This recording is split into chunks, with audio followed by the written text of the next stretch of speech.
Bonjour à tous, infiniment heureux de vous retrouver pour partager avec vous le Chitat du jour. Aujourd'hui, nous sommes le Yom Rishon, le premier jour de la Parashat Ha'azinu.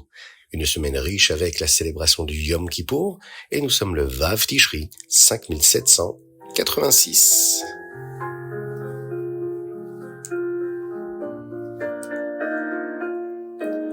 Aujourd'hui, nous célébrons l'anniversaire du décès de la rabbinite Chana, la mère du rabbi de Lubavitch. Elle est décédée en Shabbat à l'heure de Mincha en Tav Shin Chaf E, 5725, ce qui correspond en date profane au 1965. La vie de la rabbinite Chana fut pleine de Messirut Nefesh, de dévouement pour la diffusion de la Torah et des mitzvot et de la Chassidut. Elle a toujours aidé son mari, le rabbi Levi Yitzhak, à travers toutes les épreuves. Et même pendant son exil, sa galoute, elle savait à quel point il était important pour lui d'écrire ses Chidushé Torah, des enseignements de la Torah sur la Kabbalah, etc. Et elle est allée fabriquer elle-même de l'encre en utilisant des plantes afin qu'il puisse les écrire, car là où il se trouvait, il n'avait pas d'encre. C'était un très grand sadique, et elle, une très grande sadéquette, la mère du rabbi de Lubavitch, notre rabbi actuel. Et nous démarrons avec le Chumash du jour. Aujourd'hui, nous commençons à étudier ce que nous appelons le chant Ha'azinu, le chant de Moshe Rabbeinu. C'est un chant que Moshe a enseigné au Béni Israël juste avant son décès. Il débute par ces mots-là: que le ciel et la terre entendent ce que je dis, car ils seront là pour toujours comme ils sont là aujourd'hui. Rashi explique immédiatement pourquoi Moshe prend le ciel et la terre comme témoins. Il ne s'agit pas seulement de les rendre des auditeurs de ces paroles-là. C'est une mesure qui est là pour les prévenir contre toute future tentative du Ham Israël de nier cette alliance qu'il y a avec Akadosh Baruch Hu. Le ciel et la terre sont éternels. Ils ne bougent pas, ils ne changent pas, ils sont toujours là lorsqu'on va dormir le soir ou lorsque l'on se réveille le matin. Ils ne peuvent ni mentir, ni être corrompus, ni disparaître. C'est ainsi que aucun juif ne pourra jamais dire « je n'ai pas entendu parler des mitzvot ». Non, les témoins sont permanents et le ciel et la terre sont capables de donner la pluie pour tomber et les plantes pour pousser afin que le Ham Israël, lui, puisse vivre. Rashi ici développe une idée très profonde. Les témoins qui ont été choisis, ce ne sont pas des témoins qui sont passifs, c'est des témoins actifs. Ils peuvent à la fois récompenser et punir. La preuve, c'est qu'ils peuvent par exemple apporter le bien, la pluie, la croissance, si les bénis Israël font ce qu'Akadosh Baruch Hu leur demande, ou bien retenir ces brachot. C'est-à-dire que le ciel et la terre sont là en représentant d'Akadosh Baruch Hu dans ce monde physique. La Torah, c'est comme la pluie. On en a tous besoin de la pluie. Que ce soit les hommes, les animaux et même les végétaux ont tous besoin de cette pluie-là. La Torah rend tout le monde heureux. Et l'étude de la Torah également nous fait grandir comme la pluie fait grandir. La comparaison de la Torah à la pluie est particulière. La pluie, elle est indispensable à la vie. Elle pénètre partout et elle nourrit également, discrètement. Rashi explique que tout comme la pluie ou la rosée descend lentement, la Torah doit être étudiée et absorbée progressivement pour nourrir la neshama et la faire grandir. Les commentaires de la Torah nous disent également que la Torah n'est pas seulement une série de lois, mais c'est une chayut, un koach, une force vitale qui nous pénètre et qui soutient notre vie de tous les jours.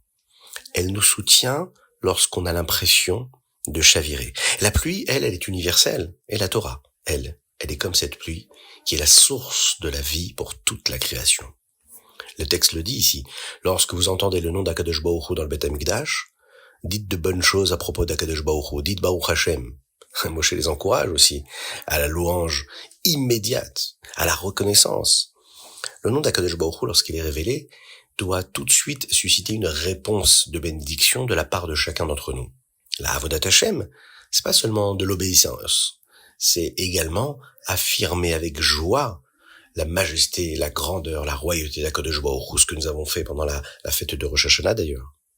Le texte le dit ici, tout ce qu'Hachem fait, c'est juste. Soyez-en certains, il donnera à chacun ce qu'il mérite d'obtenir.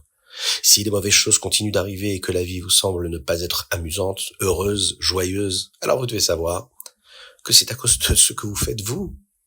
Hachem nous aime, Hachem nous a choisis Mais qu'est-ce qu'on fait de tout ce qu'il nous donne? Alors il faut être intelligent, le texte le dit ici. Si on n'a pas fait tout ce qu'il fallait avec intelligence, et si nous n'avons pas fait ce qu'Akadosh Baruch Hu nous demande de faire, alors c'est là où ça devient un avertissement sévère, mais dans lequel il y a beaucoup d'amour. On sait que la Midat Hadin, la justice d'Akadosh Baruch Hu, elle n'est pas arbitraire. Les sages de la Torah soulignent ici que la notion de justice dans le Ham Israël, dans la Torah, ce n'est pas une punition. C'est quelque chose qui est lié avec la tchouva. Les difficultés de la vie, ça n'est pas juste une épreuve, et également une preuve de ce que Akadosh Baruch Hu veut nous montrer comme si qu'il nous abandonnait. Non, c'est comme des signaux d'alarme pour nous renforcer à cette introspection, à cette avodat tchouva, à ce bilan que nous devons faire, ce retour vers Akadosh Baruch Hu. Et de cette façon-là, nous manifestons notre amour pour Akadosh Baruch Hu, mais aussi c'est sa manifestation d'amour à lui pour nous. Alors, Moshe Rabbeinu ici, il rappelle que l'erreur de chacun d'entre nous, c'est quoi? C'est le manque de chorma, le manque de sagesse. Le fait d'ignorer cet attachement profond qu'il y a entre nos actes, tout ce que nous faisons, et notre destinée, celle qui nous implique, celle qui nous incombe, de chercher toujours à s'attacher à Akadosh Baruch Hu, coûte que coûte, à travers nos actes, et nos pensées, et nos paroles.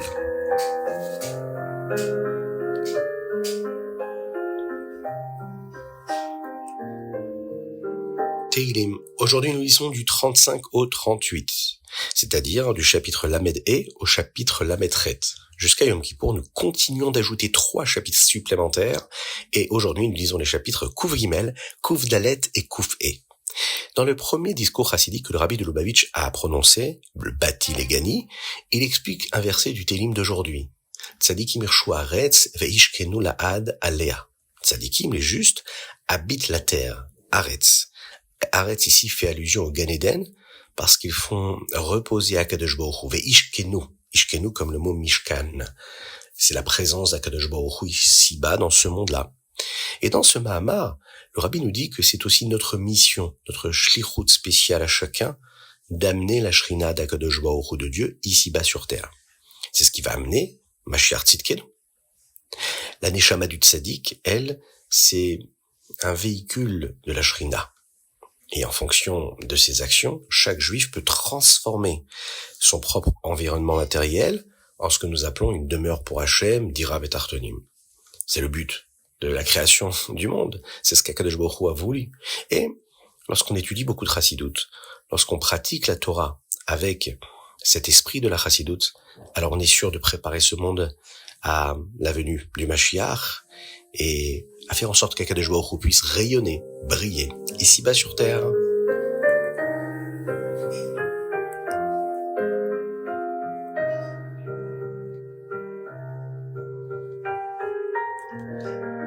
Tanya, Igret HaKodesh, Siman Chaf. Faire des mitzvot, comme donner de la tzedaka, nous aide à ne pas tomber dans les pièges du Yetzer Hara. Chaque juif a un amour pour Hachem qui est caché à l'intérieur de lui. Grâce à cet amour-là, il veut toujours être proche de Dieu et agir de la manière dont Akadosh Baruch Hu le souhaite. Mais parfois, une personne peut oublier et penser que cela n'a pas vraiment d'importance si elle fait telle mitzvah, ou malheureusement, si elle fait telle avéra. En réalité, c'est une ruse du Yetzer Hara qui ne veut pas que nous soyons dans cet esprit d'alerte, que nous souvenions que nous aimons Hachem. Le service divin, la vodat Hachem d'un juif, est d'enlever toutes ces choses-là qui essayent de cacher l'amour infini qu'il éprouve pour Hachem, afin que nous soyons capables de servir Dieu correctement dans tout ce que nous faisons. Alors, nous devons aussi chercher l'aide d'Hachem, et Hachem est là. Akadosh Baruch Hu nous donne de la hatzlacha. En faisant des mitzvot comme donner de la tzedaka, on obtient une bracha spéciale de Dieu pour réussir notre shlichut, notre mission. Le Rabbi Shlomo Zalman insiste ici dans ce Tanya-là sur la avoda de la tchouva, c'est-à-dire l'effort qu'il faut fournir pour faire tchouva comme il faut, qui n'est pas juste un acte de prise de conscience et de culpabilité, mais plutôt un acte de dévoilement. L'amour d'Hachem est caché au plus profond de la neshama, de l'âme juive. Le Yetzer Hara, lui, tente de créer, on va dire, une illusion de séparation, Mais cet amour que nous avons avec Akadosh Baruch Hu, il est là, il est réel et indestructible. La tzedaka, c'est cet outil-là puissant qui va percer ce voile-là que le Yetzer Hara essaye d'installer entre Akadosh Baruch Hu et l'homme. Lorsqu'on renonce à une partie de la matérialité, en l'occurrence ici à une somme d'argent que nous possédons, pour la consacrer à Akadosh Baruch Hu et ses créations, alors la personne ici est en train de révéler que son attachement à l'essence même d'Akadosh Baruch Hu, c'est bien plus fort que son attachement lui-même à son monde physique. Cette révélation-là, ce dévoilement, qui vient de chacun d'entre nous, d'un effort personnel, eh bien, ça met en route, ça active un retour de bénédiction qui vient d'Akadosh Baruch Hu extraordinairement grand. Akadosh Baruch Hu le ressent et il envoie en retour une bénédiction, une récompense qui nous assure le succès, la réussite et l'opulence matérielle et spirituelle.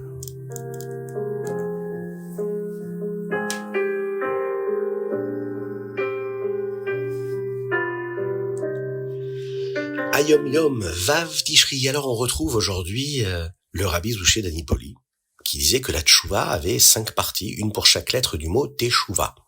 Aujourd'hui, nous apprenons que le Vav du mot teshuva nous enseigne à avoir beaucoup d'Ahavat Israël, l'amour pour son frère juif. Un juif doit avoir un bon cœur. Il doit être bon envers les autres. Lorsque les gens sont heureux de la manière dont nous agissons, alors Hachem l'est aussi. Rabbi Shimon Zalman a dit qu'une manière d'aimer Hachem, c'est d'aimer un autre juif. Tu aimes ton frère juif, tu aimes Dieu. C'est le Vav du mot tchouva et il représente la phrase Ve'ahavta lereacha kamocha. Tu aimeras ton prochain comme toi-même. C'est la tchouva qui provient d'un bon cœur. Lev tov. C'est ce qui nous ramène et qui dévoile notre amour pour Hachem à travers notre frère juif.